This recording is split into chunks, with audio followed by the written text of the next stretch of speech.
É papel nosso, assim, né? Trabalhar nesse sentido em que se humanize um pouco o trabalho da agricultura, né? Porque, de modo geral, sempre foi muito sofrido, assim, né? Inclusive, isso acabou interferindo no êxodo rural, na saída das famílias da agricultura, dos jovens, principalmente, né? Então, o que os pais diziam? Eu não quero que você tenha uma vida sofrida que nem eu tive. Eu não quero que você sofra o que eu sofri. Vai estudar, vai ser alguém na vida. A gente ouve muito isso, né? E daí a gente fala assim, como ser alguém na vida? Vocês são alguém na vida. Vocês são os agricultores, vocês são pessoas, nossa, um valor imensurável, assim, né?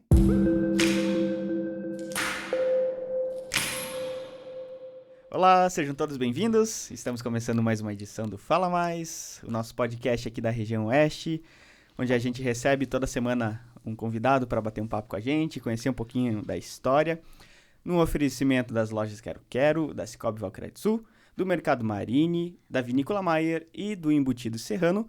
Jonathan, vamos apresentar a nossa convidada da semana. Mais uma vez, uma convidada, né? Termina com A, do sexo feminino. O nome, inclusive, termina com A. Também tem isso. Vamos saber se onde ela nasceu termina com essa. Ela é de Ponte Serrada também, né? Também. Eu sei que ela mora muito tempo aqui em Ponte Serrada, trabalha há muito tempo. Eu conheço ela já não sei quantos anos, né? Muito tempo.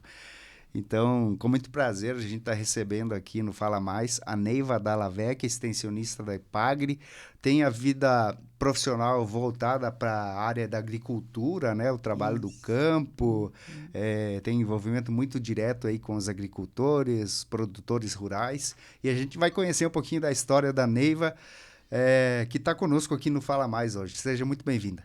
Muito obrigada.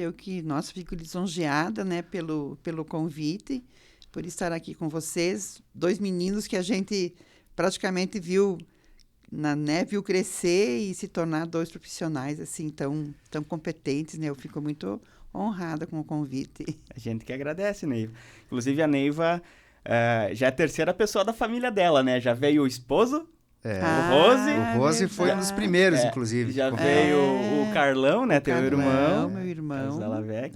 E agora a Neiva aí, completando a tríade. A tríade da família, né? A gente fica feliz, assim, em poder sempre contar um pouco da nossa história, né? Que as pessoas possam conhecer um pouquinho da nossa vida, da gente um pouco, né? Porque todos nós temos uma história construída, né? E é bom ter essas oportunidades, vocês oferecerem essas oportunidades para que a gente possa contar e falar, né? Porque tem tantas pessoas que não têm essas oportunidades, né? E que todo mundo tem uma história legal para contar, isso, né? Tem belas histórias, tem belos exemplos, às vezes, de vida, né? E, às vezes, não são, assim, oportunizadas. Então, a gente fica muito feliz, assim, em vocês terem esse espaço, tantas pessoas que passam por aqui, vocês dão essa voz para essas pessoas, né? Então, acho que obrigado. Assim, é uma ação muito louvável da parte de vocês, que o Jonathan falou no início, não é, Jonathan? Você é o Jefferson, mas eu Jefferson. atendo por Jonathan também. É o irmão mais novo, sempre é chamado. Novo, é verdade, né? A mãe também chama assim, né? Isso, levar a voz do oeste catarinense, né? Porque vocês têm um alcance bem grande, então é muito bacana isso. Legal. Então vamos aos registros, né? Vamos registrar. Pois é, eu falei no começo ali que a Neiva é extensionista da Epagre, né? É a sua profissão hoje. E você sempre foi extensionista? Você sempre trabalhou nessa área? Eu fui professora por 7 anos, antes de entrar na Epagre. Então, eu tenho entre Epagre. Ontem, inclusive, me perguntaram, porque eu estava no aniversário, daí nesse dia todo mundo pergunta... você está no aniversário ontem? Ontem, dia 11. Parabéns, obrigada. Felicidade, saúde. Sim, feliz de começar o meu novo ciclo num podcast, né? A coisa tão chique hoje, né? E tão atual também. E daí eu estava falando, até a gente se espanta. Eu tenho 44 anos de serviço público, entre Epagre e o período em que eu fiquei como professora. Então, você começou como professora a tua carreira profissional? Comecei como professora. Comecei como professora. De séries iniciais? Eu comecei, minha primeira profissão foi açougueira, lá no açougue do meu pai, lá no Serrano. Meu primeiro trabalho foi lá no Serrano, né? Quantos anos você tinha? Eu tinha uns 15, 16 anos. Era uma adolescente. Era uma adolescente, mas eu já trabalhava, já ajudava. O primeiro registro que eu tive na minha carteira foi do meu pai, né? Foi Como açougueira, você manuseava a carne, fazia os cortes, tudo? Sim, sim, fazia tudo. Legal. Inclusive, essa minha primeira profissão foi muito engraçado, porque quando eu entrei na Caresc, né? Olha, muito tempo depois, a gente tinha vários temas para nossa capacitação, para a gente ir para o trabalho, para os municípios, né? Então, a gente tinha N capacitações em tudo, né? E sorteavam temas para a gente se preparar, tipo, como é que ele vai dar uma palestra para os agricultores, como é que você se prepara, essa história toda, né? E daí o tema que eu sorteei para mim mesma foi carnes, tipificação de carne. E daí foi tão engraçado, né? Eu pensei, olha que coincidência, né? Tá, daí fui lá, dei a minha aula, né? Os meus colegas eram como se fossem os agricultores, né? Nossa, eu sabia tudo, né? Das partes, tudo, né? Mas é que é uma coisa que eu já sabia. Sim. Daí, no final, nossa, fui super bem avaliada. A pessoa, nossa, como você se preparou, né? Eu disse, olha, gente, eu vou precisar contar uma coisa para vocês. Eu já tô no ramo faz tempo. Eu conheço, eu tive sorte, né, em ser sorteada nessa, porque a minha primeira profissão foi açougueira, então eu sabia todas as partes, assim, da tipificação das carnes. Sim. Então, foi bacana, assim, porque foi engraçado ao mesmo tempo, né, que a minha primeira profissão me ajudou lá na frente, né. Então, você iniciou a carreira profissional como açougueira e na sequência foi ser professora. Fui professora. Era professora, o Jonathan fez a pergunta, né, de séries iniciais, era magistério que você tinha feito formação? A minha formação foi na área do magistério, né? Daí eu comecei a trabalhar, minha primeira turma de trabalho foi um projeto casulo. Era um projeto para trabalhar com crianças... acho que as primeiras creches que apareceram assim, né, como creches, foi pública. Era educação infantil. Foi o projeto Casulo, né, que era educação infantil. Depois eu trabalhei com séries iniciais, eu trabalhei na época eu falava do ginásio, né, que hoje é o ensino médio. Eu trabalhei a nível de segundo grau, eu dava aula a gente vai, né, que aparecia, as oportunidades que tinha. Isso é em Ponte Serrada mesmo? Aqui em Ponte Serrada. E daí, nesse tempo que você era professora, você conciliava com o açougue lá ainda? Não. Quando eu comecei a trabalhar no magistério, daí eu saí, não tinha mais. Às vezes, de final de semana, quando era período assim que tinha muito serviço, tipo, pegava festas de igreja que tinha muito serviço, ou datas comemorativas, tipo Natal, Ano Novo, Páscoa, daí eu ajudava, mas daí mais de final de semana. Dava um auxílio para a família. Isso. Você nasceu em Ponte Serrada, Niva? Nasci em Ponte Serrada. É natural. Sou natural daqui. Da cidade. E sempre morou em Ponte Serrada? Eu morei aqui até os meus 24 anos. Daí eu fiz o concurso, né, para Caresc, passei. Aí eu fui para Palmitos. Eu trabalhei em Palmitos quase 8 anos lá. Daí eu vim a Passos Maia e desde 2010 eu estou aqui. Não, mentira, 2000. Em 2000, eu já fazem 23 anos que eu retornei e estou trabalhando na IPAGRE aqui. Esse concurso é a nível estadual, né? Estado. De estado. E você fez esse concurso porque você percebia que tinha algum tino para trabalhar? Você gostava de trabalhar nesse nicho de mercado? Ou foi por oportunidade mesmo? Apareceu? Foi por oportunidade. Porque quando eu dei aula no magistério durante esses 7 anos, eu não me efetivei. Então, assim, eu pegava as aulas que tinha, mas eu não era concursada, eu não era efetiva, né? E tu sempre está procurando alguma coisa, né, que te dê um pouco mais de estabilidade, né? E daí, eu voltando do colégio, próximo ao meio-dia, eu fiquei sabendo que encerrava a 1h o malote das inscrições. Na época era a Kátia Almeida, filha ali, vizinha de vocês, né? Ela era auxiliar aqui da Ipagre, do Seu Batista, filha do Seu Batista, da dona Ione. E aí eu cheguei em casa, né? Tempo do telefone fixo, disse: Kátia, me espera que eu vou arrumar meus documentos e vou me inscrever para esse concurso. Em cima do laço. Em cima do laço. Eu cheguei assim, eu terminei de entregar os documentos para ela na época. A rodoviária era aqui do Seu Davidim, né? Ali na esquina, que hoje tem o prédio ali da construção do seu... Era na avenida, né? Na avenida, sim, ali em frente à igreja. Aí do Ayrton, né? Onde está sendo construído. E daí eu cheguei lá, entreguei, só tá aqui meus últimos papéis, põe no envelope. E daí foi isso, entende? Eu não tinha preparação para isso, né? Sim. Mas aí você fez a inscrição, daí teve uma prova? Fiz o concurso, teve a prova, tudo, né? Bem concorrido na época, tinha 40 candidatas por uma vaga, não era uma coisa assim. Eu não achei que era assim, né? Porque eu fui no insight, assim, né? Fui no fluxo, fui indo. E aí, quando eu cheguei lá e vi todo aquele povo, pensei: barbaridade, esse negócio aqui é muito maior do que eu estava imaginando. Do dia da prova.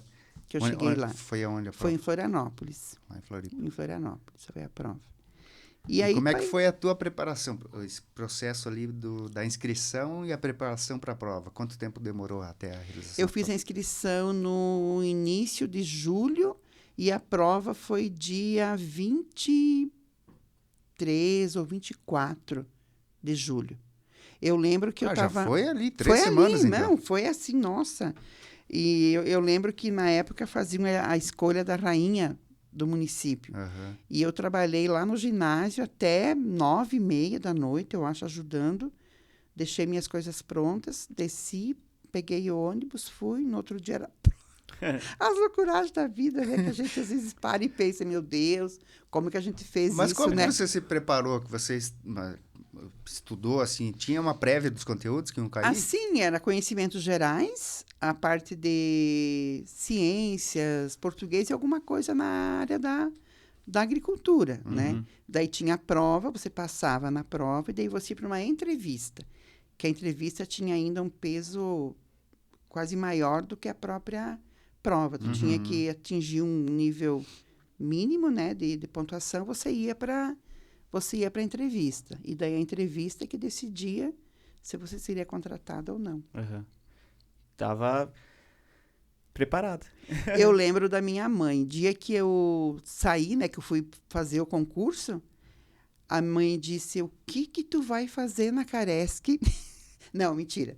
Quando eu recebi a notícia que eu tinha passado, né, meu Deus, né? Aí essa notícia chegou como para você? Telegrama. Tenho ele guardado até hoje.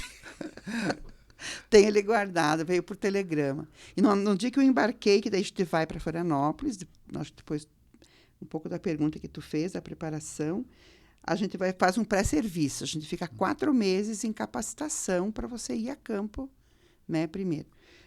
Depois. E daí, quando eu estava lá, que eu fui pegar o ônibus, eu lembro que a mãe, né, a gente se despediu e tal, porque a mãe não acreditava muito que ia dar certo. Era uma aventura para ela. Era. Ela disse: Neiva, o que tu vai fazer na Caresc? Tu não sabe plantar um pé de milho, tu não sabe cuidar nada. Eu disse: olha, mãe, eu acho que se eu estiver aqui na Caresc para ensinar os agricultores a plantar milho, eu acho que... Porque isso eles devem saber. Já sabem, eles né? já sabem. Eu acho que eu vou poder contribuir de outras maneiras, de outras formas, não sei, né? E foi realmente isso, sabe? E pois é, quais são essas outras maneiras que vieram acontecendo no decorrer dessas décadas de trabalho, de serviço quando prestado? você entrou ali, você passou no concurso, daí você logo foi admitida. Quanto tempo demorou para você começar a trabalhar, efetivamente? E como que era o teu trabalho? O que você desenvolvia? Assim, então eu fiz a inscrição no início de julho, eu fiz a prova 22, 23 de julho, E dia 20 de agosto, eu recebi o telegrama que eu tinha passado. E na outra semana, eu já tinha que estar lá para começar a minha capacitação. Então, de agosto a dezembro, eu fiquei 4 meses em Florianópolis, né, no centro de treinamento da IPAGRE, para tu receber todo esse embasamento, essa formação, Sim. né, para você depois poder ir a campo, né. E em janeiro, eu assumi o escritório de Palmitos. Em janeiro você começou Já comecei a efetivamente trabalhar. atuar, efetivamente atuar. Receber E estou até salário e hoje. tudo. Sim. O bom é que a gente estava em capacitação e recebia salário também, né? Ah, já tava recebia. contratado, Já né? recebia Ah, sim. salário, né? A Já gente estava contratado. já era contratada, né? Uhum. Mas a carteira assinada foi a partir de 1º de janeiro de 86. Aham. Eu E vai- entrei em 85. E na prática, então, né? Você não ensinava o agricultor a plantar milho. O que você fazia com, né? Que tipo de relação era essa com o agricultor e é até hoje? O que mudou, né? A gente sempre, quando a gente, na minha área, na IPAGRE, a gente é contratada para trabalhar na área social, né? Para fazer atividades de cunho mais social, né? Na empresa. Então, a gente trabalha muito, sim. O nosso trabalho é com mulheres, com jovens. Quando eu entrei na Caresc, que depois se tornou IPAGRE, eu fui trabalhar com jovens 4S. Então, era toda aquela parte, assim, de organização. A gente organizava dia de campo, a gente organizava ações técnicas, mas a gente sempre tinha os nossos colegas, né, que trabalhavam com isso, né?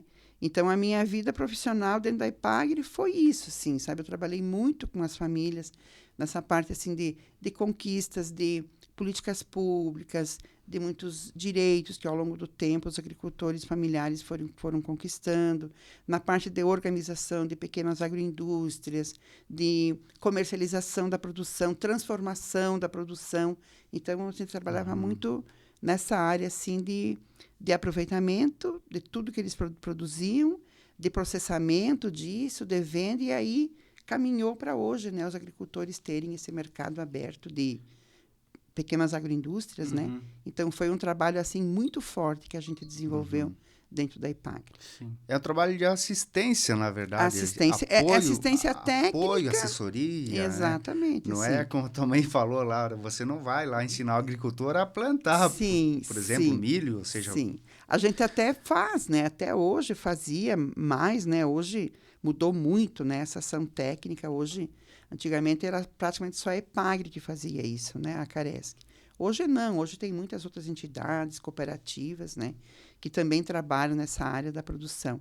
Mas a gente ensinava também, né? Porque as tecnologias, quando surge uma nova tecnologia, você precisa fazer dias de campo, formações, cursos, oficinas para ensinar como é que tu planta essa planta, como é que você usa essa cauda, como é que você aduba.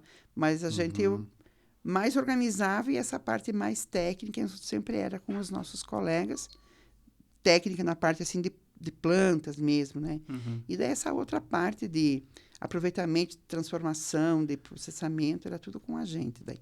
Você começou lá em Palmitos, Palmitos. né? Foi, né? Quanto tempo daí você ficou lá?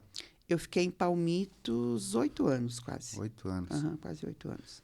E daí, nessa saída de lá, que você voltou para... Eu vim a Passos Maia. Daí eu vim a Passos Maia. Em Passos Maia eu fiquei de 93 até 2000. E daí, em 2000, eu vim para cá. Mas essas trocas, no caso, eram decididas pela coordenação da IPAGRE, assim, ou você tinha a opção de escolher? Assim, de Palmitos para Passos Maia, eu tive a opção de... Eu quis voltar para mais perto da minha família, né? Inclusive, são histórias que a gente tem, né? Eu lembro que demorou muito, assim, né? Eu pensava, mas meu Deus, mas que coisa, por que demorar tanto e tal, né? Daí, um dia, eu fui lá conversar com o presidente da cooperativa, o seu Luiz Tempe, que era até hoje uma pessoa, assim, muito... dentro do agronegócio, assim, das cooperativas, né? Era uma pessoa, assim, muito influente, né? E ele era presidente da cooperativa lá de Palmitos, que também, na região, era uma potência, assim. Aí eu fui lá, disse, seu Luiz, eu vim aqui hoje, ele pediu um grande favor. Pedi para ele, né, conversar com o secretário e tal. Daí ele disse, mas tu acha por que que tua transferência não está saindo? Eu disse, eu não faço a mínima ideia, seu Luiz. Por isso que eu estou aqui pedindo ajuda. É que a gente não quer que você vá embora daqui. Eu estava te segurando, então. Eu disse, ai, meu Deus, seu Luiz. Daí conversamos, daí expliquei para ele, né, que eu queria voltar para mais perto da minha família, que a minha mãe já estava com certa idade, ela queria muito que eu voltasse e tal. Daí ele disse, tá, então eu vou liberar, vou falar com o secretário, vou dizer que a gente vai perder com a tua saída, papapá, papapá. Tá, daí eu consegui a transferência e vim a Passos Maia.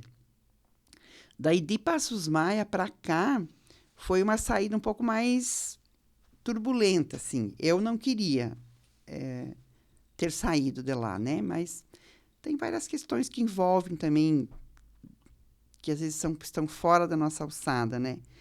E por questões políticas, na verdade, eu fui transferida de Passos Maia em 2000 para cá.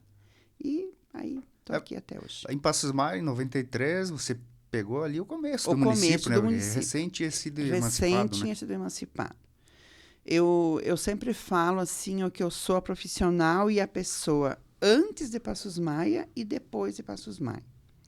Porque Passos Maia foi um divisor de água, assim, na minha vida profissional, principalmente, né? Porque no momento foi o momento em que eu fui convidada para ser secretária da Agricultura. Eu fui a primeira mulher, pelo menos da região sul, do que se tem conhecimento, a assumir o cargo de secretária da Agricultura. Porque é sempre um cargo muito masculino. Sim. Sempre foi, né? Muito masculino. Então, eu tive esse privilégio, assim, né? De poder colocar um pouquinho do meu conhecimento, né? À disposição dessa área. E também, nesse período que eu estava lá, aconteceu aquela grande ocupação de terra, né, da Fazenda Mexeira, 1.000 e tantas famílias, né? Da noite para o dia, amanhecemos com 1.000 habitantes e anoitecemos com 1.000 habitantes, amanhecemos com 2.000. O dobro, né? O dobro de pessoas. E ali, assim, eu cresci muito como profissional e como ser humano também, né? Porque daí você começa a perceber, porque a gente ouve muita coisa, né? A respeito das coisas. Mas quando você vivencia isso, você começa a enxergar as coisas com outros olhos, entende?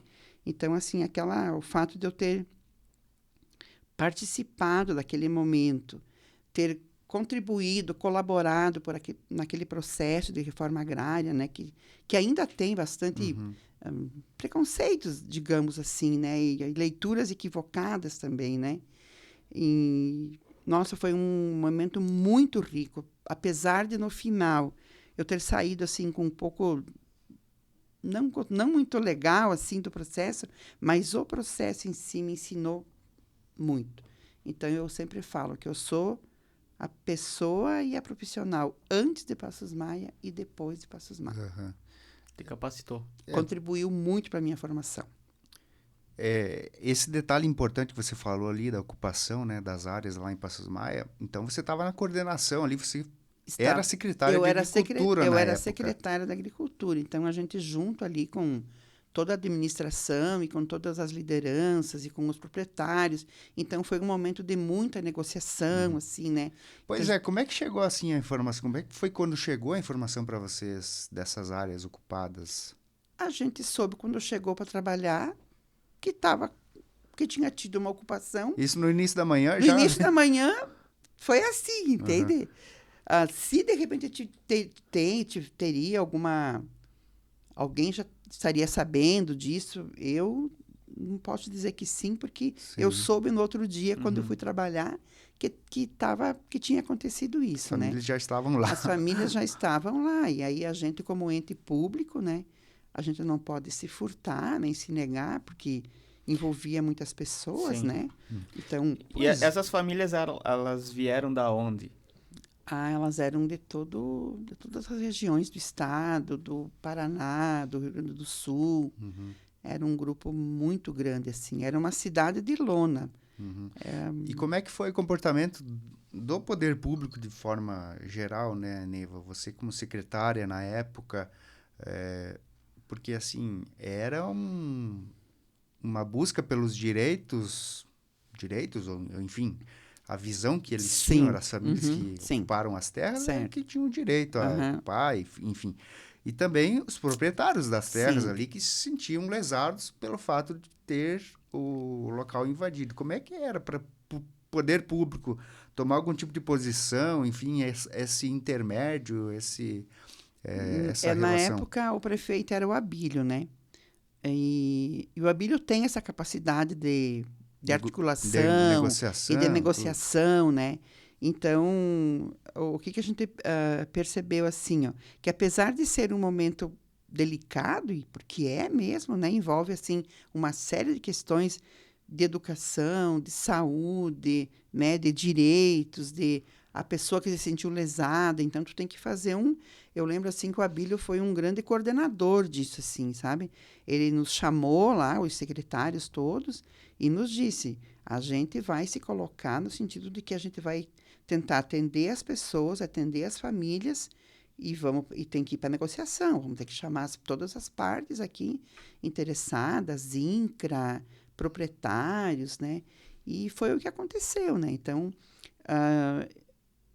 do que eu me lembro, assim, nunca teve, assim, um enfrentamento porque teve muito diálogo. Pois é, eu ia te perguntar, chegou a ter conflito, ter violência? Não. Não teve. E na época, como é que foi a dissolução de tudo isso? As pessoas, elas continuaram, permaneceram nos locais? Permaneceram lá no local, no acampamento, até que daí houve a negociação das terras com o INCRA, e começaram a dividir os lotes, as pessoas foram assentadas em vários... Aquele grupo que estava ali, acho que era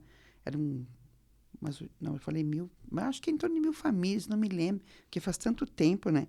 E aí eles foram reassentados, começaram a negociar áreas e tal, e praticamente todas aquelas famílias foram assentadas lá em Passos Maia. Foi a partir daí que se gerou uma série de assentamentos, no caso, né? Que exatamente. Que existe até hoje em Passos Maia. Exatamente. A minha visão, assim, é que para Passos Maia isso foi muito positivo, né?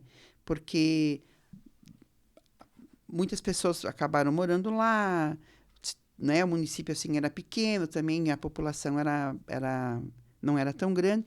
E uma coisa que era interessante, assim, ó, é que a população, claro, o impacto, né, no início, nossa, né, que todos nós ficamos, né? Mas o que a gente percebia, assim, ó, é que a população não criou rejeição, sabe, com as pessoas. Sim. Eu acho que esse espírito que as pessoas têm de acolhimento, na verdade, as pessoas acolheram também aquelas pessoas que estavam lá, tanto que tem muitos que estão lá até hoje, né? Constituíram família, terra, filhos, e que estão lá até hoje, né?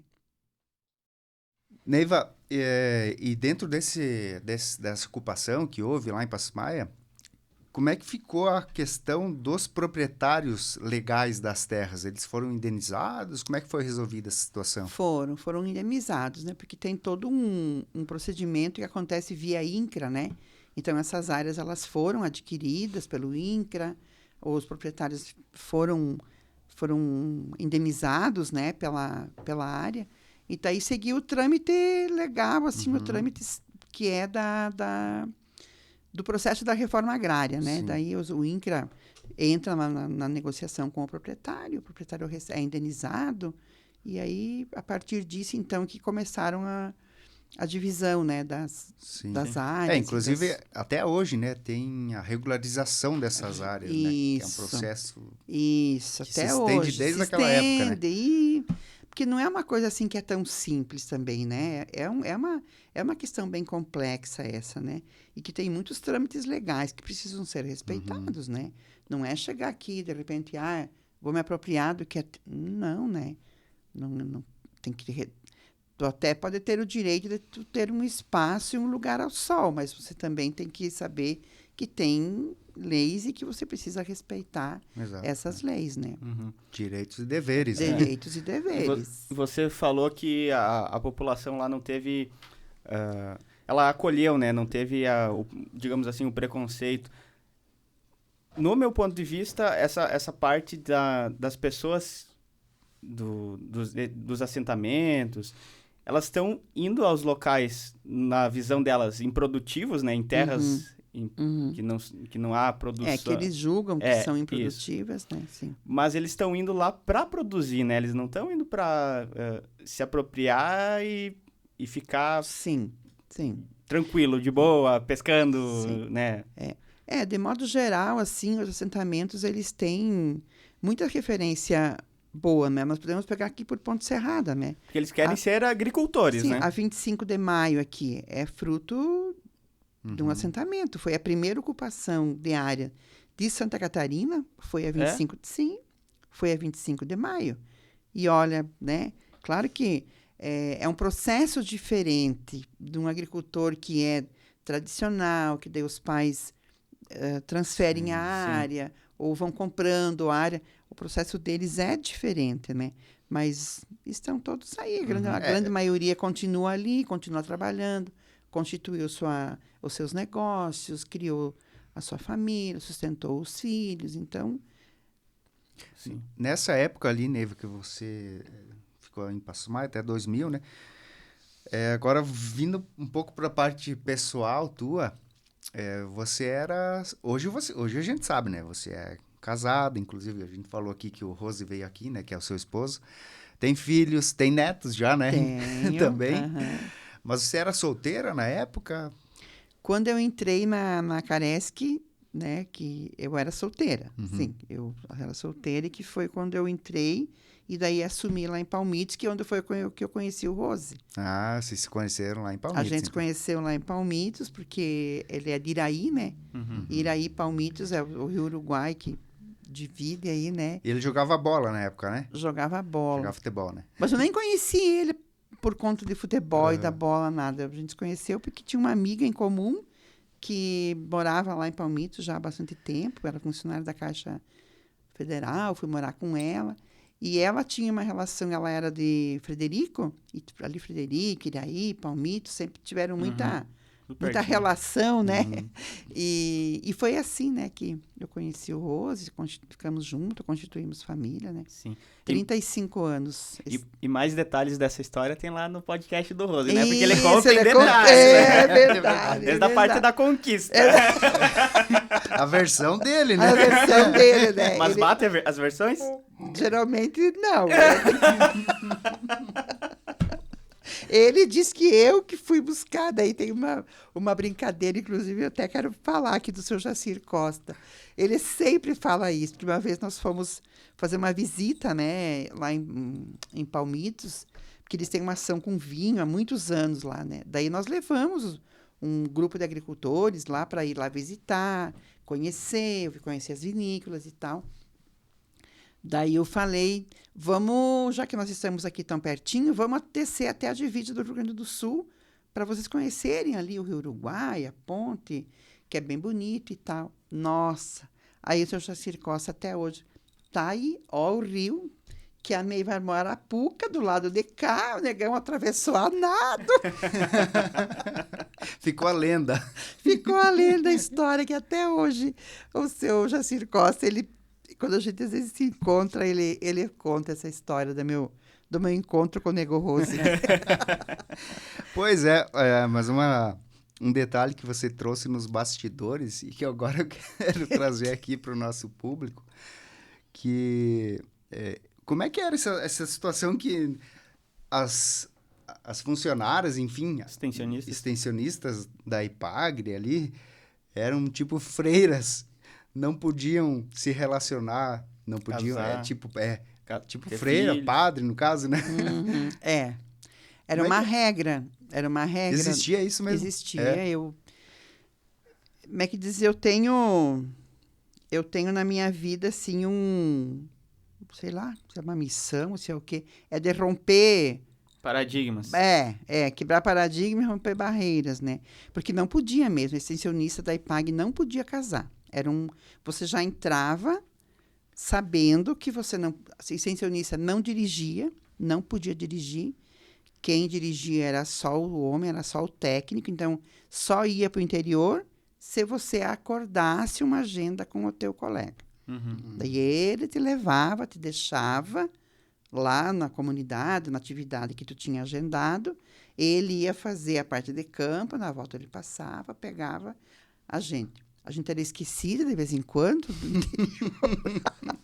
Eu vivi essa experiência, meu colega foi embora, anoiteceu e eu estava esperando meu colega voltar. Sério? Voltou às 8 da noite me buscar, porque você lembrou de mim. Não precisou posar no agricultor, então. Mas já estava com o pouso ajeitado lá. Meu Deus. Sério, não dirigia, não casava. Se você fosse casado, tinha que sair da empresa. E como é que foi essa mudança, essa quebra? Até que de repente começou, mas isso não tem lógica, né? Não tem lógica mesmo. Né? Você interfere no direito de liberdade, do livre-arbítrio das pessoas, né? E até um limitador, né? Por exemplo, essa questão do não poder dirigir, né? Não podia. Eu fui a primeira licenciονista que dirigiu em Palmitos. Eu fui a primeira licenciονista que dirigiu. Isso em Palmitos ou na abrangência do Estado? Em Palmitos, eu fui uma das primeiras na abrangência do Estado também. Que daí teve a primeira que casou foi uma colega nossa de Concórdia. Ela foi Depois a primeira... de quanto tempo essa regra foi alterada, que você já estava na empresa? Olha, uns 5 anos. Então, em 5 anos você trabalhou ali pensando, eu não vou poder casar, ter filhos, nada, netos? Não, na verdade, eu cheguei... Ou você não pensava? Não pensei nisso. Eu conheci o Rose, e daí a gente foi morar junto, né? Porque a gente se conheceu em janeiro, eu acho. Não, em julho, e em janeiro a gente já estava morando junto, assim, né? Mas era aquela coisa que eu sabia das limitações que ocorria, né? Sim, não podia mostrar. Não pra ninguém, não no caso. podia. Era uma coisa assim Não que podia ser público. Não, se a empresa soubesse disso, né? Até que chegou um dia em que esse dia aconteceu, né? A minha colega chegou e disse: olha, o gerente está vindo para cá para conversar contigo, porque o pessoal está sabendo que você está vivendo com horror. Cara, que absurdo isso, né? Sim, assim, eu vivi isso, né? Sério? Daí, Sério. Como é que foi E esse daí eu disse: bom, fazer o quê, né? Então, vamos conversar sobre isso, né? Se ele vier aqui. E daí eu lembro que eu questionei ele assim, eu disse: tá, mas aonde que está escrito isso? Que a gente não pode constituir uma família, que a gente não pode ter uma vida normal como qualquer outra pessoa, né? E o que interfere no trabalho, né? E daí, isso assim, aos pouquinhos, acho que eles foram comentando também, começando a perceber, né, que estava... Mas existia de fato no papel uma espécie de um estatuto, alguma coisa que deixasse claro isso, ou era só verbal? Era meio verbal, assim. Era meio verbal. Temos, inclusive, uma pessoa bem conhecida, não vou, por questão ética, né? Não vou falar o nome dela, né? Aqui de Ponte Serrada, que ela teve que escolher. Ela trabalhava na Ipagre na Caresc antes do que eu. E ela optou por casar. E ela teve que sair da empresa. Você fala Caresc e Epagre. É a mesma entidade, a instituição, no caso, ela teve a... Fusão. Ela era a Caresc, a Impasc e a Carpesc. Então, um trabalhava com a parte da pesca, um era pesquisa e a Caresc era a extensão. E aí, nos anos 90, eles decidiram por fundir essas empresas. Essas três aí virou... E criou uma empresa de pesquisa agropecuária e extensão rural de Santa Catarina. Aí teve essa fusão, né, nasceu a Ipagre. Mas a Ipagre já veio com essa identidade nova. Sem a... Não, graças a Deus, né? A partir dos anos 80, depois de 85, as coisas, né, foram, graças a Deus, tomando tomando outros ares, foram evoluindo, né? Mas era uma coisa meio tensa, assim, né? Porque você não podia mesmo. Você falou que foi um diretor lá que quis falar contigo, no caso. Como é que foi essa conversa? Só para a gente detalhar um pouquinho mais. Não foi... Assim, ele foi uma pessoa muito gentil. Ele não foi assim. Ele só disse, você sabe que a Ipagre, que a Caresc tem essa regra, que a extensionista não pode casar, a extensionista não pode constituir família. Não porque era nem eles entendiam que isso interferiria no trabalho. Nos resultados. Eles Sim. compreendiam isso, sabe? Que a extensionista casando, como o nosso trabalho exige muito que a gente fique fora de casa, né? Sim. Eles entendiam que isso poderia gerar problemas com a família e que E isso refletir iria no- atrapalhar era o raciocínio que eles... Uhum. Era tipo meio que um celibato pai pai. Sim. Eles pacaresque, Sim. né? Tu tinha que viver exclusivamente para... Mas essa gestão pessoal é da pessoa, né? Mas graças a Deus que passou isso, né? Mas Mas aí ele Vamos lá. chegou a impor alguma coisa ou ficou a conversa não, amistosa? ele disse, olha, tu sabe do risco que tu tá correndo, é responsabilidade completamente tua, eu tô aqui para te alertar, vim te falar sobre isso e tal. Mas graças a Deus não aconteceu nada. Daí porque logo mudou isso. Logo mudou isso, né? Meu Deus, ainda bem, né? Porque Sim, era Sem lógica. sem lógica isso, né? Nossa, você não podia dirigir. Realmente, assim, era proibido. O carro era uma exclusividade do homem. Uhum. Isso também certamente tem relação com o preconceito e a Sim. discriminação que as mulheres Sempre. sofrem até hoje, Até na hoje, verdade. né? É. Mas nessa época ali Era era muito muito mais escancarado, né, muito. Neiva? Era Então- mesmo. Mas, graças a Deus que fomos... E falando em discriminação, você disse ali, né, quando você assumiu a Secretaria de Agricultura, que é um cargo masculino, majoritariamente, né? Você, pelo fato de ser mulher, trabalhando com agricultura de forma geral, que também acaba sendo um local bastante masculino em muitas situações, né? Você sofreu algum Sim. tipo de preconceito na época? Infelizmente, sim. Infelizmente, sim. Assim, eu vivi situações assim de pessoas que chegaram lá na secretaria, no escritório, tipo, questionando se eu tinha capacidade, se eu tinha competência para isso, onde é que se viu, né? Nunca se viu isso de uma mulher ser secretária, que isso era uma coisa que eu não tinha competência para exercer essa função, né? E daí eu lembro, assim, eu dizia, então, me dá um tempo, né? Vamos...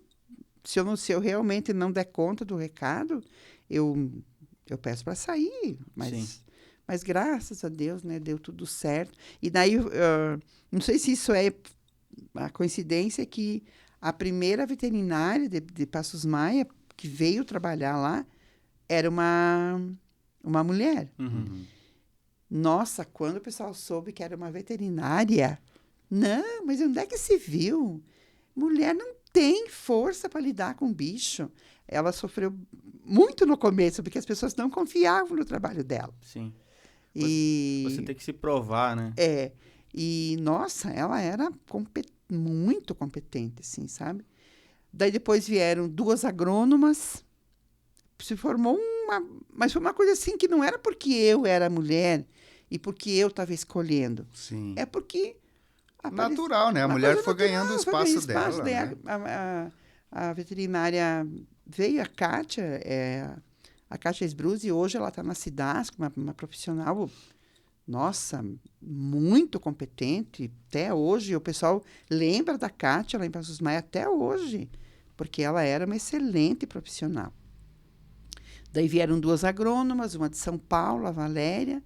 Daí veio a Silvana, que a gente chamava ela de Catarina Louca, porque ela era uma menina, né, muito de Florianópolis. E fomos desconstruindo isso de que mulher não tem competência para fazer, né? Tanto que o nome delas é lembrado até hoje, assim, né? Pela eficiência, pela competência, pela responsabilidade delas, né?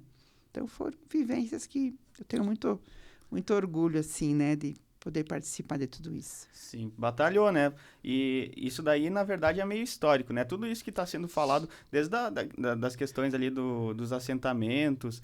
Cara, se você pegar mais atrás, como é que foi a colonização? Também foi semelhante a isso, né? Sim. Foram outras épocas, outros tempos, mas a colonização dos europeus que vieram até aqui é muito parecido, né? Com a questão da reforma agrária, porque eles também vieram da Europa em situação de muita pobreza, Sim. né? Oriundos da crise que tinha lá. Então, os nossos antepassados, o que eram as colonizações, né? As colonizadoras, Sim. né? Elas eram uma espécie de assentamento, de Sim. reforma agrária, de colocação das pessoas, né? Uhum. E essa parte, como eu falei, tudo histórico, né, Neiva? A parte também da entre aspas, fragilidade da mulher, dela ter funções delimitadas e limitadas também dentro do dia a dia, Sim. também é histórico, né? Lá atrás a mulher era para fazer os serviços de casa, cuidar da família, e isso veio enraizado, né? Então, vocês tiveram que conquistar, Sim. realmente conquistar, né? Eu lembro, assim, que eu sempre falo que eu, mais do que trabalhar, né, com os agricultores, eu transformei isso numa pauta, assim, de luta mesmo, entende? Eu tenho muito orgulho de dizer, assim, que eu participei muito efetivamente na construção do PRONAF, por exemplo, né? A política do PRONAF foi uma conquista, teve que pelear muito para isso, entende?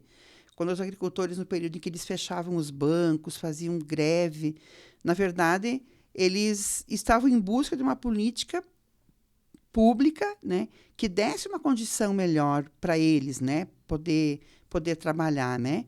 Porque eu vivenciei muita experiência de agricultores perderem terra, perderem máquinas, perderem equipamentos, porque eles não podiam pagar suas, né? Eles contraíam financiamentos e como não tinha uma política diferenciada, não tinha, era a regra, né? Sim. Então, a gente teve que batalhar muito para isso também. Nesse período em que eu estou também na EPAGRE, na Caresc, a gente batalhou muito também a mulher agricultora não tinha direito à aposentadoria. Não tinha. Não tinha direito à aposentadoria. Ela aposentava como dolar, como doméstica, né? Mesmo tendo todas as funções lá. Todas as funções. Elas não tinham direito à aposentadoria como agricultora, né? Então, também foi uma peleia. Teve, né, luta e faz abaixo-assinado e vai, sabe? Eu tive eu fui muito ativa nesse sentido, assim, sabe? As mulheres agricultoras não tinham direito à licença maternidade, por exemplo, né? Então, o reconhecimento da mulher como agricultora veio, né, com a Constituição de 88 e depois foi aquela peleia para fazer valer o que estava escrito. Então, veio a licença maternidade, veio o reconhecimento de ter direito à licença maternidade, né? Porque as mulheres agricultoras, os filhos, a creche dos filhos era uma sombrinha na roça, porque as mulheres nunca deixavam, né? Iam tirar o leite. Pelo menos a mulher se conquistou aqueles 4 meses em que ela tinha uma renda para justificar ela não ter uma situação tão presente na agricultura para poder cuidar do filho, né? Sim. Do bebê. Como é que você vê, Neiva, a diferença de lá quando você iniciou nesses trabalhos de relacionamento, né, com as famílias agricultoras e de como é hoje em relação às próprias famílias no dia a dia delas? Porque também a gente tem essa sensação de que a agricultura é um negócio sofrido, né? Ele já foi muito mais. Já foi mais. Né? Como é que foi essa transformação? E, inclusive, o trabalho que vocês desenvolvem é um dos facilitadores para tirar um pouquinho desse sofrimento, né? Sim, sim.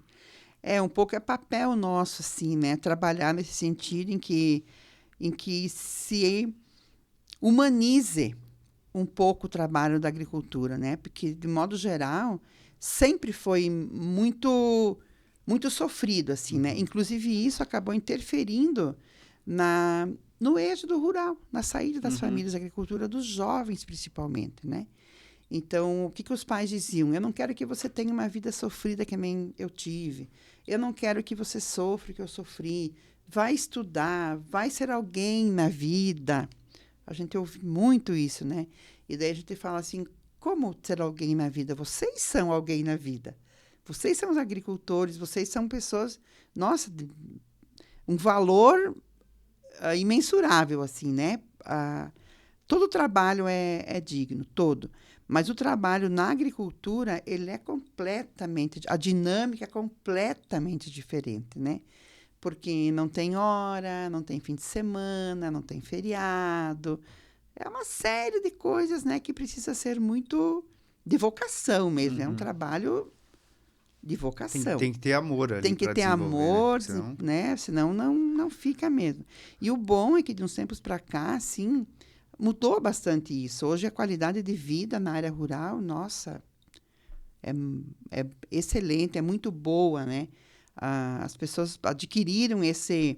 Porque existia um preconceito que parecia assim, que quem morava na área rural tinha que sofrer, não podia ter carro, não podia ter casa boa. É como se estivesse numa ilha isolada. Exatamente, ali, né? sabe? Então, para romper isso de que o agricultor tem direito, sim, a ter um bom carro, uma boa casa, se vestir bem, ter uma vida como qualquer outra pessoa. Então, parecia assim que não, o agricultor não tinha direito, se ele quisesse vir no final de semana, num bar, tinha que... olha o tipo, é colono, sabe? Tinha um preconceito com relação a isso. Que graças a Deus a própria agora... palavra colono, né? Ela dava essa conotação. Sempre teve uma conotação bastante pejorativa, né? Para classificar o agricultor, isso. Né? Então, a gente, na nossa função, no nosso trabalho, tinha muito disso também, sabe? De trabalhar a questão da autoestima dos agricultores, das famílias, de tirar eles daquela condição de pessoa de menos valia, Sim. né? Que a gente acompanhou esse processo, sabe? Depois de vivenciar isso. Se bem que os agricultores continuam trabalhando muito, né? Mas hoje ele não é um trabalho tão árduo como era, né? Hoje, graças a Deus, né, tem equipamentos, tem máquinas, então isso humanizou muito o trabalho dos agricultores, né? Mas eles continuam trabalhando bastante, e muito mais do que a gente. E concorrendo com o tempo, né? É verdade. O agricultor é muito resistente e muito resiliente. Senão, não aguenta o tranco. Neiva, você falou desse preconceito que era uma espécie de um auto-preconceito, né? Que os agricultores falavam, vai ser alguém na vida, vai sair daqui, buscar um futuro melhor, enfim, para os filhos, né? Mas a gente vê muito hoje em dia também essa questão da sucessão familiar, que os filhos, eles estão assumindo responsabilidades dos pais ali e já dando andamento para que o negócio continue com uma nova geração, no caso, né? Hoje a gente está percebendo um retorno e uma permanência dos filhos dos agricultores. Os filhos até saem estudar, por exemplo, né? E tem voltado. A gente tem vivido muito aqui, pegamos pelo nosso município, assim, as nossas comunidades. Hoje nós temos muitas famílias em que os filhos saem, até experimentam essa vivência fora, mas retornam, sabe? Sim. E tem muita gente está acontecendo um movimento contrário, das pessoas retornando e ficando na agricultura. E muitos assim, que até algum tempo atrás, você tem que ficar, tu é obrigado a ficar lá. Não, hoje nós temos várias experiências que os filhos estudam, moram na agricultura, estudam, ou moram na cidade, mas têm atividade lá na área rural, ajudam os pais, a família, né? Continuam com a atividade, mas moram na cidade. Que uma vez parece que não podia ser assim, né? Hoje não. Tinha que estar num lugar então, específico. Essas mudanças que aconteceram, elas foram boas. Porque hoje as pessoas estão voltando porque estão percebendo que o rural é um grande espaço de emprego, de renda, negócio, né? De negócio, né? Isso é uma coisa boa. Eu tenho uma encrenca, assim, eu tenho assim, o de agro, tech top, porque de uns tempos para cá, parece que inventaram a agricultura faz esses dias, né? Mas esse movimento também, de certa forma, ele contribuiu para resgatar a autoestima dos agricultores, colocar os agricultores no patamar, sabe, acima. Porque a agricultura sempre existiu, né? Hoje a agricultura só está no patamar que está porque teve os que ficaram resistindo lá, né? Sim. Entende? E tem uma mistura ali esse agrotech top, tem que saber separar. Eu tenho isso bem claro na minha cabeça, assim. Senão tu começa a incorporar coisas que não são tuas. Em que sentido? No sentido assim, essa agricultura que fala de agrotech top é um movimento que está mais ligado a grandes áreas, a grandes propriedades, a grandes... Monopólios. Hã? Monopólios. O agricultor familiar também é agrotech top tudo. Também. Mas existem modelos de produção muito diferentes, entende? Então, às vezes, a gente nota que tem muitas pessoas que meio que se confundem com isso, assim, ó. Acabam incorporando modelos de produção que não condiz com a área, com a terra, com suas possibilidades, né? Abandonam alguns costumes, algumas culturas, algumas produções, e daí dá uma bagunçadinha, assim, na cabeça das pessoas, né? Mas... Porque há uma diferença Existe. clara, né? Se pega uma grande área ali, um agricultor de grande porte, ele não coloca a mão na terra. Não. Né? Não. Ele tem funcionários para isso, tem equipamentos, máquinas. Gerencia, ele só né? gerencia o lugar, a propriedade, né? E o agricultor familiar é diferente, né? Diferente. Isso que ele é o operacional do negócio, né? Exatamente. Então, o que a gente fala muito, assim, que a gente dá... a gente faz muitas capacitações, assim, para os agricultores e para as mulheres, para os jovens, né? O que a gente sempre fala e defende, e aí que está a questão de você saber separar. A agricultura familiar, ela é um meio e um modo de vida. Porque o agricultor, ele mora na comunidade, ele tem relações comunitárias, ele tem relações familiares, ele é o proprietário, ele é o dono, ele trabalha, ali ele levanta, produz, almoça, produz, ele conversa, é uma coisa, por isso que ele já tem essa caracterização, agricultura familiar, porque ele é o dono, o gerente, o trabalhador. É o faz tudo, né? É o faz tudo, diz, é o Severino, que faz tudo, né?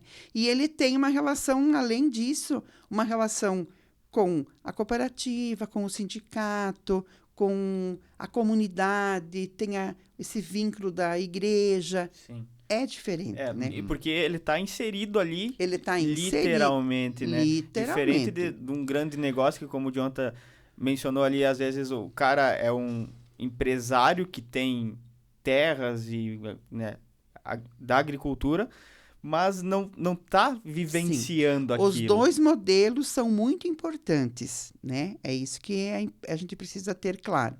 O modelo do agronegócio, ele é muito importante, né? Porque ele gera divisas, isso nem se... Né? Gera emprego. Emprego, também, né? Divisas, renda, não se discute, né? Não tira a validade deles, né? Mas o movimento da agricultura familiar, ele é diferente porque os dados, qualquer dado que tu pega hoje, mostra isso. Quem produz comida que vai para a mesa é o agricultor familiar. Tem cálculos dessa proporção, né? Por exemplo, Santa Catarina, a maior parte da produção vem da agricultura familiar, né? Família. Eles têm ali dentro o seu sistema de integração, né? Mas é a família que toca, é a família que gera, a família que gesta, que trabalha, tudo. Ele está inserido nesse processo, mas ele está ali com os seus 20, 30, 50 hectares. Então, ele não é um... É o que ele consegue dar conta. É o que ele consegue dar conta, né? 1, 2, 3 funcionários. Porque ali. todos os dados hoje mostram, assim, ó, que o feijão, a mandioca, a batata, aquilo que tu come, que vai para a tua mesa, é a agricultura familiar quem produz. 70% da produção, quem gera é o agricultor familiar. E falando em regiões do Brasil, Neiva, tem locais onde a agricultura familiar ela é mais presente do que o grande agronegócio, por exemplo? Se tu pega, por exemplo, o sul do Brasil, né? O sul Paraná, Santa Catarina, Rio Grande do Sul, você pega uma região, tem umas regiões do sudeste brasileiro que tem muita agricultura familiar. Apesar de não aparecer isso, né? As regiões onde o agronegócio de grandes produtores é realmente Goiás, Mato Grosso do Sul, né? São essas regiões aí que são mais no centro do país, né? mais no centro do país que se concentram. Mas São Paulo tem regiões, muitos municípios e muitas regiões que são tradicionalmente de agricultores familiares. Você pega o Espírito Santo, Minas Gerais. Minas Gerais tem muita agricultura familiar. E as pessoas às vezes não parece que... Por isso que eu tenho um pouco dessa crítica, sabe?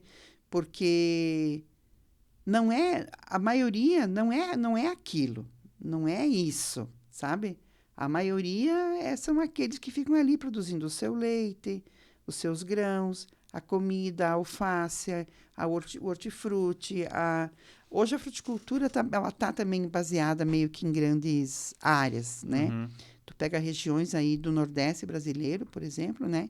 Principalmente o Vale do Rio São Francisco, eles produzem muita. A parte de fruticultura é muito forte ali, né? Pelo clima, por uma série de fatores, né? Mas a agricultura familiar ainda é o maior posto de trabalho na agricultura é a agricultura familiar. Sim.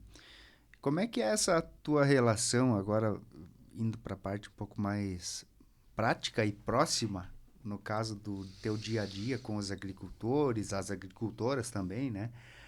Como é que é o dia a dia, assim? Como é que eles te recebem, essa conversa, os inusitados do serviço, o que mais eles têm dúvida, por exemplo? Quais são as principais dificuldades, desafios deles e também para a EPAGRE, de uma forma geral, né? Buscar soluções e levar para eles? Ainda continua a questão mesmo assim de melhoramento dos processos produtivos, a questão de você fazer redução de custos de produção, que isso é uma coisa que hoje está muito em alta, isso, assim, sabe? Hoje o grande desafio da agricultura é reduzir custos de produção em tudo aquilo que ele faz. Para aumentar a margem, no caso. Para aumentar a margem, para ele ter uma boa sustentabilidade da propriedade, para ele permanecer ali na atividade com renda, com qualidade de vida. Então, esse continua sendo ainda o grande mote de trabalho da gente, né? E a aplicação de políticas públicas. Hoje tem muitas políticas públicas, né, voltadas à agricultura.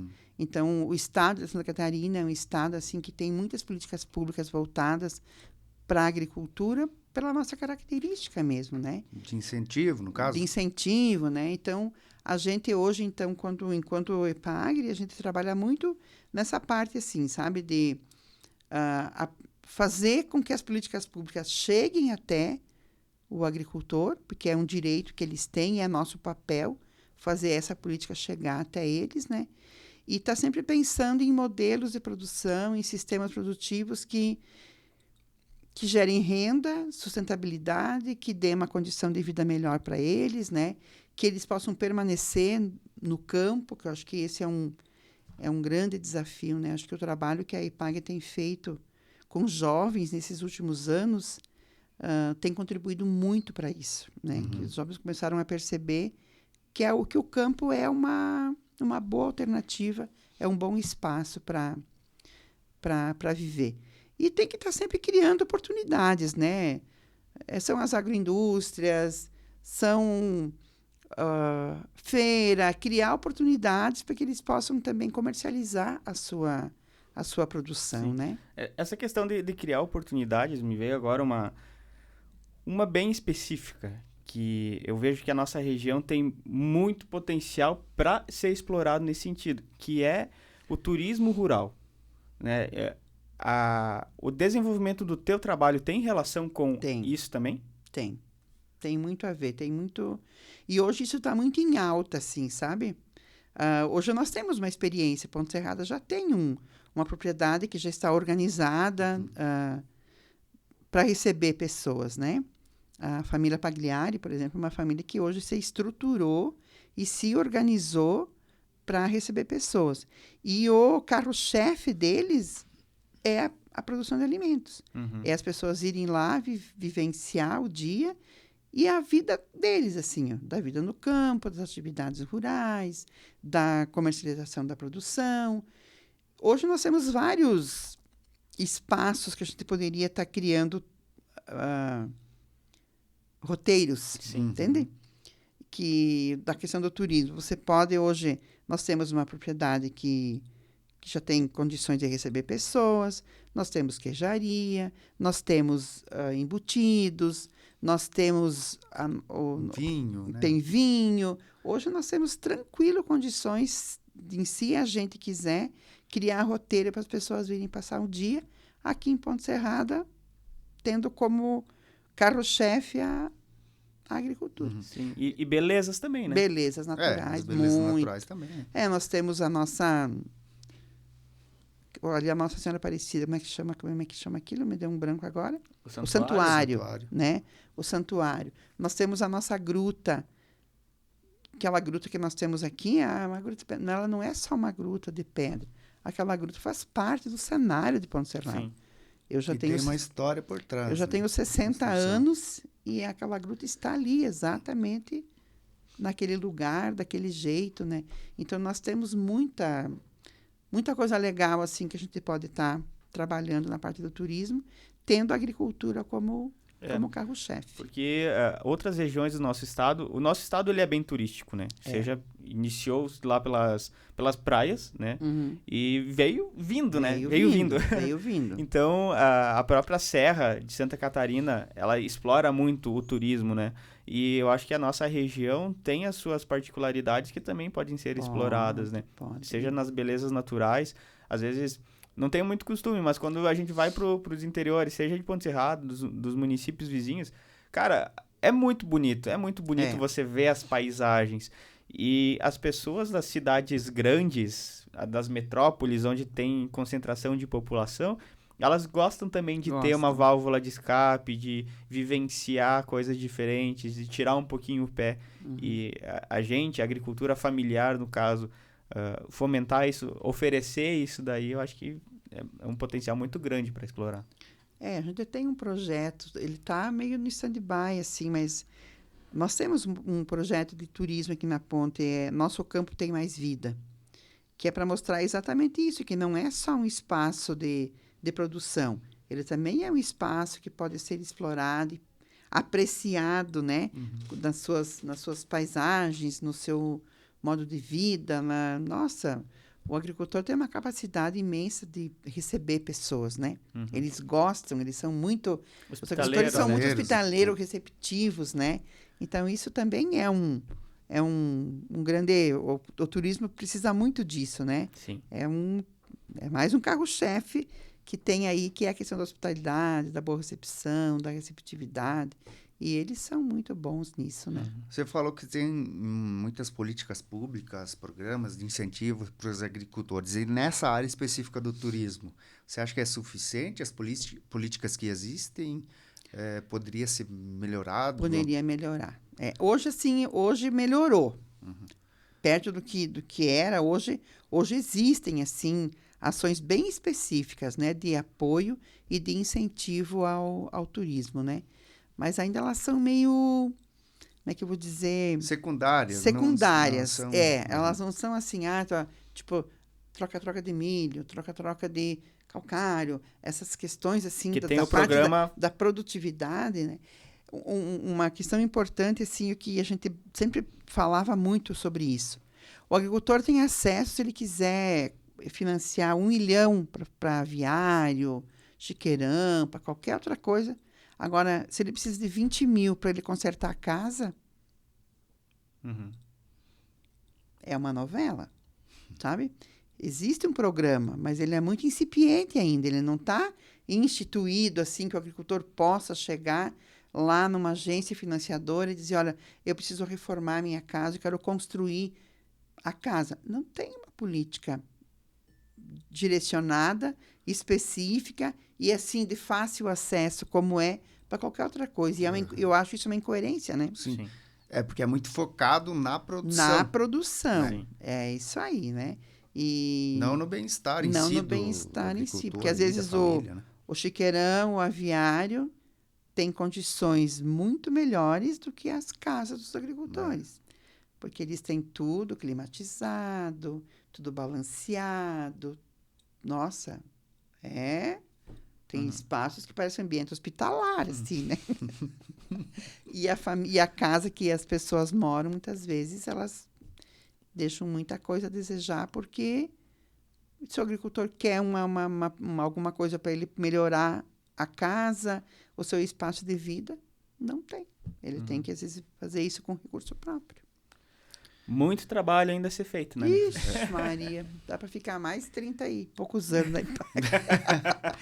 São 40... Que não é a minha intenção. São 44 anos, né? Você já está aposentada nesse tempo. Eu estou aposentada, mas eu continuo trabalhando, Sim. né? Eu pude usufruir desse direito, né? De continuar trabalhando, mas estou com uma expectativa aí de, daqui uns dias, estar me aposentando mesmo para a segunda aposentadoria? Descansar um pouquinho, né? Porque cuidar também... dos netos. Quantos netos são? 2. São 2 netos? O Ângelo e o Augusto. Aproveitar o tempo de vó agora. Né? Aproveitar o tempo de vó, né? Mas é assim. A gente tem que estar sempre... Eu não sei se eu consigo ficar parada, né? Sem trabalhar. Tanto que é por isso que eu continuo na Ipagre. Porque qual é a minha leitura? Eu vou me aposentar, eu queria inventar de fazer outra coisa, então eu vou ficar onde eu sei, domino, gosto, principalmente, né? Sim. É uma coisa que não estou aí só pela questão financeira. Também, claro, imagina, ajuda muito. Mas eu sou apaixonada pelo que eu faço. Meu Deus. O Rose fala, eu cansei de disputar a Neiva com a Ipagre. Legal. Sabe que eu tô começando a pensar que a Ipagre tinha razão naquela época do celibato ali, né? O Rose fala isso. Eu cansei de disputar com a Ipagre, porque não adianta, porque absorve muito a gente se envolve muito, né? Por exemplo, agora a Semana do Município tem um festival gastronômico, por exemplo. Vai ser não tem hora, não tem... Entende? É uma dedicação exclusiva mesmo, entende? E não é só o evento em si, não, tem toda a organização, tudo. né? E é porque a gente gosta, né? Porque se a gente não gostasse, como é que tu ia inventar um troço desse que vai absorver tanto do teu tempo, né? Mas é aquilo, se você não vai, as coisas não acontecem. Então, assim, claro que tem pessoas que fazem a opção de não se envolver muito em tudo, assim, né? Mas se não tem quem faça, morre tudo, daí, sei lá, né? Igual tu falou antes da gente começar a gravar, eu não lembro da frase específica, mas é muito nisso, né? De que o mundo seria chato, né? Se tivessem só pessoas quadradinhas, é verdade. Né? Eu penso assim, sabe? Tem gente que fica falando, porque esses, de artista, porque... Gente, o mundo seria muito chato com essas pessoas que não criam nada. Que não são meio malucos, de vez em quando, assim, as grandes inovações da humanidade, eles surgiram de pessoas que, para mim, assim, o cara que inventou o fax não era um comum que nem a gente. Tem que ter essas pessoas, né? Que se, que se dedicam. Mas o cara não fala, só pensa. E se não tivessem as pessoas que pensam? Que ficam só no automático, que ficam fora, que estão fora do quadrado, né? Já imaginou a vida da gente que, sem os artistas, sem a arte, sem as pessoas que fazem, o mundo seria muito chato. Aliás, eu acho que o mundo está bem chato. Esse politicamente correto aí também, né? Às vezes cansa. Às vezes cansa. É verdade mesmo. Sim, eu acho que Nós temos muita coisa ainda para fazer, muita coisa para criar. Sabe que eu fui numa palestra uma vez com um cara, o Mauro, esse Shore, ele é meio, assim, ó, ele é dessa área alternativa, né? E naquele dia eu fiquei pensando, digo, mas será que esse doido tá certo? Depois ele tá certo. Sabe o que ele disse? Que nós estamos passando a fase mais chata da humanidade. Porque não se cria nada. Ele disse as maiores inovações da humanidade já foram criadas. A gente só melhora o que já tem. Vai aperfeiçoando, né? Ele disse assim, porque... E os caras criaram tudo sem recurso nenhum. Só o cara meteu uma ideia na cabeça, o Thomas Edison meteu na cabeça que ele ia criar uma lâmpada. E quantos anos ele ficou ali, né, e tal. Então, ele... Sem recurso, né? Sem recurso. E daí ele fala isso, Mauro. Que a humanidade já criou as grandes invenções da humanidade. Que não é essa geração que está aqui. Esse mundo que tá se apropriando. Lógico, tem muita coisa acontecendo, muita coisa evoluindo, mas tudo baseado naquela galera que colocou a mão na massa. Ralou, é uma sequência. Até eu estava vendo essa semana de um pesquisador brasileiro que leva o nome do currículo Lattes. Acho que é isso, né, que chama? Uhum. O que o cara fez de ir lá para os Alpes, não sei o quê, para fazer as pesquisas de campo e colocar em prova as teorias que ele tinha. Era outro tempo, né? Era lá nas décadas, nos séculos passados. O Galileu foi enforcado porque ele afirmava que a Terra era redonda, né? E diziam que ele era louco. Uhum. Mas ele, na observação... E ainda hoje tem gente que acha. Que acha que a Terra não é redonda, né? Estão regredindo, né? E pela observação, pensa, né? Ali só observando o universo, os planetas, o Sol, a Lua. O cara, né? E aí, não, você é maluco. Vamos, porque até que você viu, afirmar que a Terra... E daí, a Terra era redonda. O teu dia a dia, Neiva, como é que é fora da IPAGRE? Você, esposa, você quando o Rose consegue ter você perto, né? Com os filhos, hoje os filhos já estão grandes, aí te deram netos já. Uhum. Como é que é você dentro de casa? O que você gosta de fazer? Você falou agora pouco, né, que não imagino fora da IPAGRE, mas vai parar daqui a pouco. Sim, efetivamente ali de cumprir esse serviço, nessa atividade. Como é que vai ser? Como é que você está projetando já esse futuro? Assim, eu gosto de ler, eu gosto de cuidar das minhas plantas, eu gosto de tomar chimarrão, eu gosto de receber pessoas na minha casa, eu gosto de viver a vida, sair, fazer festa. Gosto, uma coisa assim que é muito minha particular, assim. E eu acho que de que eu me aposentar mesmo, assim, né? Eu acho que eu vou ter uma vida que, apesar de eu ser assim, bem agitada, tenho um outro lado que é muito tranquilo, assim. Uhum. Eu gosto de ficar sozinha, eu gosto de ficar em casa, não é incomum na sexta-feira eu entrar dentro de casa e só sair segunda-feira de manhã, passar o final de semana ali. Uhum. Gosto de cozinhar, principalmente para minha família, meus amigos. Eu sou muito família, muito, né? A nossa origem, assim, de família é muito forte, né? Sim. Nosso pai, nossa mãe, depois a gente construiu isso com a nossa família. A gente gosta de ficar junto, de fazer festa junto, tanto que agora, no meu aniversário essa semana, minhas filhas queimaram meu filme. Porque a gente gosta de fazer festa junto, assim, de aproveitar a vida, de ficar fazendo... E daí elas andaram publicando uns vídeos que eu achei tão engraçado, mas ao mesmo tempo eu fico feliz com aquilo, sabe? Porque eu penso, pô, que legal, né? Tu ter uma família, filha que brinca junto, que faz festa junto, que passa junto, sabe? Cria memórias junto. Cria memórias, né? Muitas memórias, assim. Então, eu sou essa pessoa, assim, que sou meio utópica, né? Tenho umas utopias, assim. Eu sou uma pessoa que me preocupo muito com o mundo, com o planeta. Eu sou uma pessoa que me preocupo com o futuro. Eu não consigo ser alheia às coisas.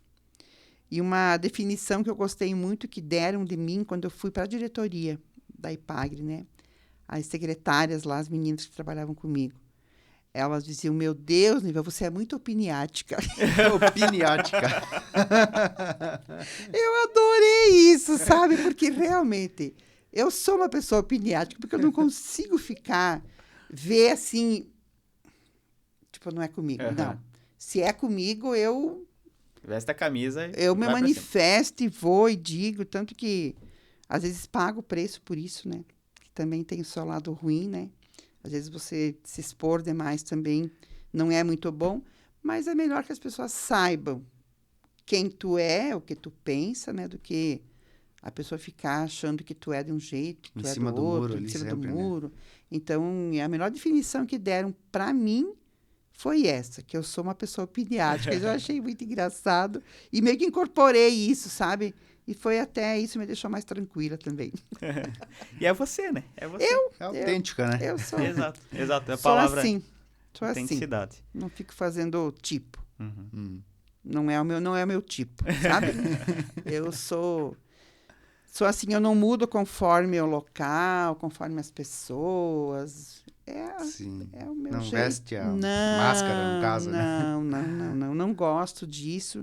E tenho dificuldade de lidar com pessoas que são assim. Sim. Isso me traz, às vezes, alguns desconfortos.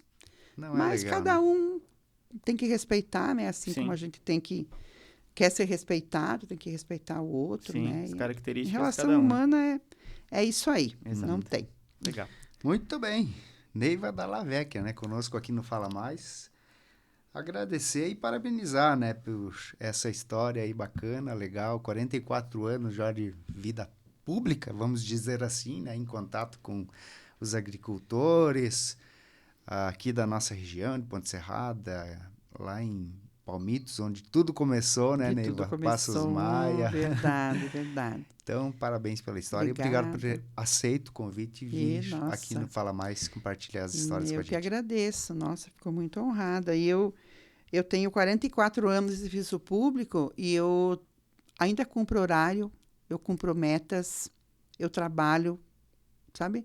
Eu não acho que eu adquiri o direito, assim, de ir cumprir ir para o trabalho, não ter responsabilidade.